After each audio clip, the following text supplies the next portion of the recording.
Tonight's project, we're going to have a go at turning this piece of very off-balanced Norfolk pine. Now, a buddy of mine gave me a load of this, and it's really interesting. After you turn it, it gives it this sort of bluey grey type grain cover coming through. I'm not sure if it's water damage or if that's just the natural grain of the wood. Now, this is the top of the tree, so we've got 1, 2, 3, 4, 5 branches coming out of this. So it'll be quite interesting to see the grain pattern around the knots. And it should be quite a challenging turn, but hopefully we're going to make something interesting out of this. Let's see how it goes. So in order to cope with this block of wood, I've had to turn my headstock at 90 degrees. Now, because it doesn't fit between my centres and the bottom of the bed. So the idea is I'm going to true this up with a bowl gouge, get it into the round so it'll fit over that between centres. Then we're going to try and turn this into something interesting. As you can see, it's really imbalanced, so it's rocking more, obviously, because there's more mass in this area, which is going to make it challenging to turn, especially as we're going to be hitting air, log, air, log.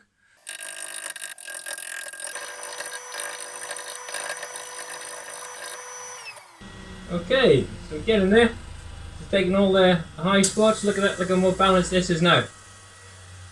So we're going to see if we can get this between centres.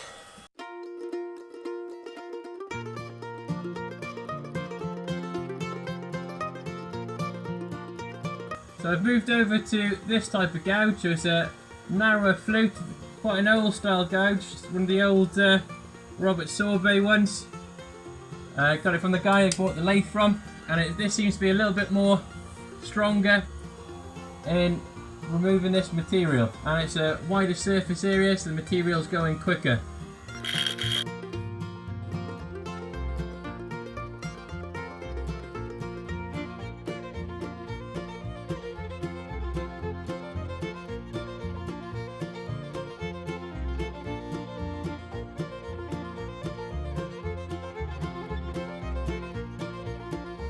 So it's the next day, and I've had a long hard think about what to do with this piece before finished turning, and I thought about making it into a large ball or possibly a 2-part box, hollow out the inside.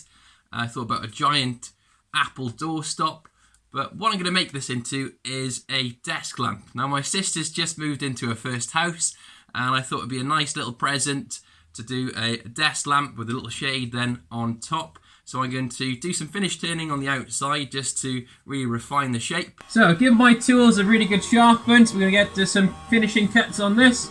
And we're going to be using a curved tool rest. So this is one I forged and welded to a nut that threads in then into my banjo post. So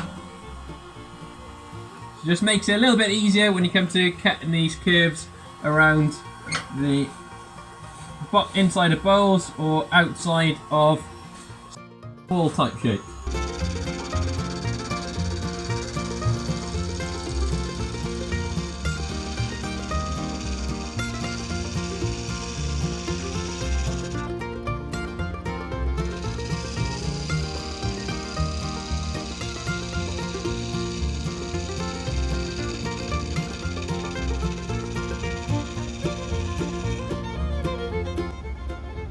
And with this curve shape then, it's sort of reducing the amount that the tool is actually going over the tool rest.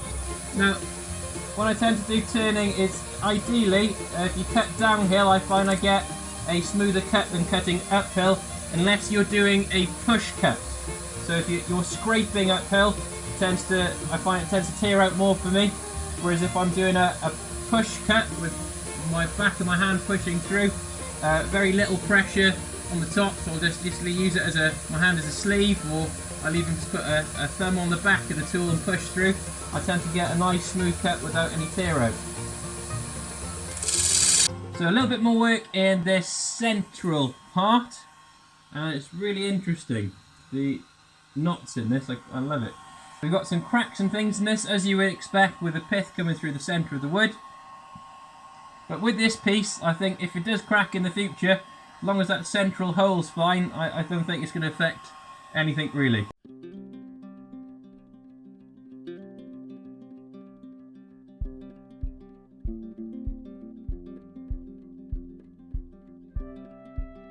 So just looking along this top line, so the line furthest away from me, and that's going to give me an indication of the actual shape when I'm turning and the profile. I think we're going to keep that, and I quite like these little holes or voids where the tree has actually grown round branches. They look pretty neat in there. I don't want to take too much off because I want to keep those into the actual design. So I'm going to go through the sanding stages now. I'm going to be using a sanding sealer to put over the top, so I've done all my sanding now. I'm just going to apply some of this sanding sealer on with a paper towel all over. Then we're going to apply a finish over the top of that after we sort of cut this back. So hopefully this will bring out the lovely grain pattern, the lovely blues and greys in the wood.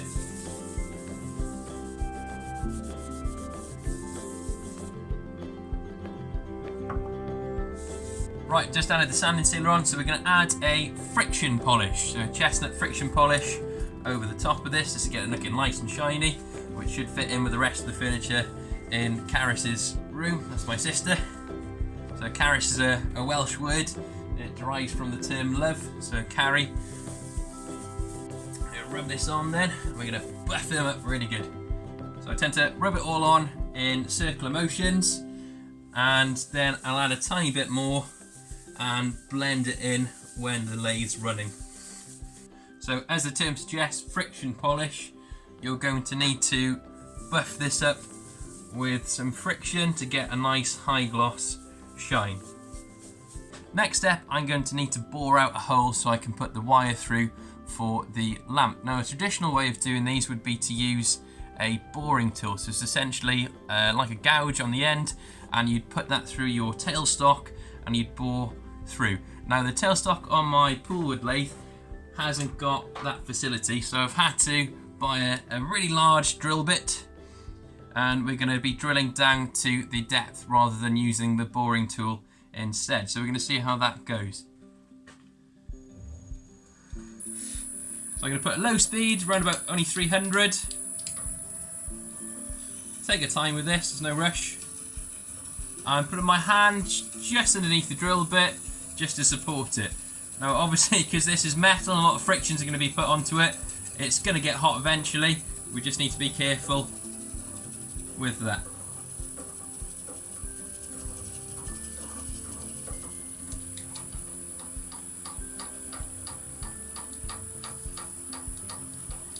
I'm drilling forward, bringing it back out just to clear out the threads of the twist bits of the drill. Then I'm going to advance my tailstock forward to the end of that last cut, lock them into place and keep drilling.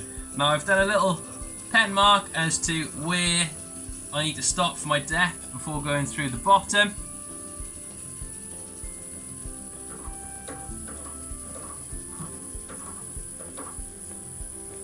I'm doing about 10 turns, then I'm going to turn back and clear out that sawdust and debris inside. You want to make sure you're constantly going backwards and forwards, otherwise what happens is they'll tend to just clog up and you get the drill bit stuck in there, and it's always good fun trying to remove that. So advancing the tailstock until the last cut, locking him off and drilling again. Getting there. Right, what we're going to do next is we're going to be drilling a diagonal hole into the hole we've just drilled, and that's going to allow us to feed the wire out from the side, which is going to make it a little bit easier then to sit on a table. After we do that, then we just got to do the electrics and we'll be done.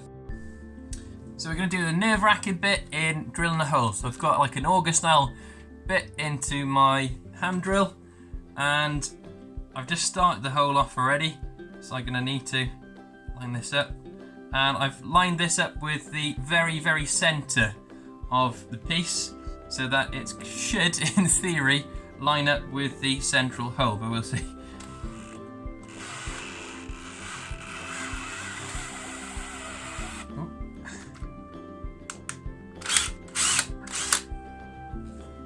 Right, and how I can test it, I'm just going to use a hoover to suck up any of the dust.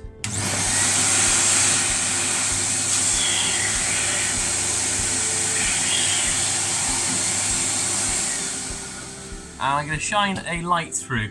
Now if I've done a good job, I should be able to see light. If not, I'm in trouble. Yes!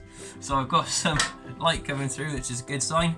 I'm going to be able to feed then cable through there to the light fixture. So drill the hole for the copper pipe. So I'm just going to put that into the depth of hole I've drilled. I'm going to put this over the top to gauge where I want the shade to be. So I want to show off these knots. So I'm going to mark around about there, I think. So I'm going to cut this quickly with a hacksaw as straight as I can, file it, then we're going to be connecting this to inside this with some epoxy resin. So finally got the lamp all finished. So you can see there, I don't know how well the camera's going to pick it up, but it's almost like a mirror finish on there, really shiny. I don't normally like shiny wood, but I think in this case it looks pretty nice. Still not 100% sure about the shade, but I've put an LED light in there so you can change the sort of colour with a remote control, or you can have like a fade in type colour, which looks pretty awesome in the dark. Let's show you that quick. So in the dark then, these LED lights give off quite a bit of light, which is brilliant. And what's really cool is you can put a fade mode on, so it'll fade in and out of the different colours available.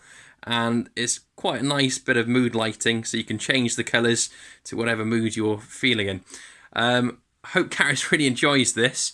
I'm not 100% sold on the lampshade. I'm not entirely sure if it fits the piece. It might be a bit too big, but she has lovely style. I'm sure she'll choose one that'll fit it far better than I could.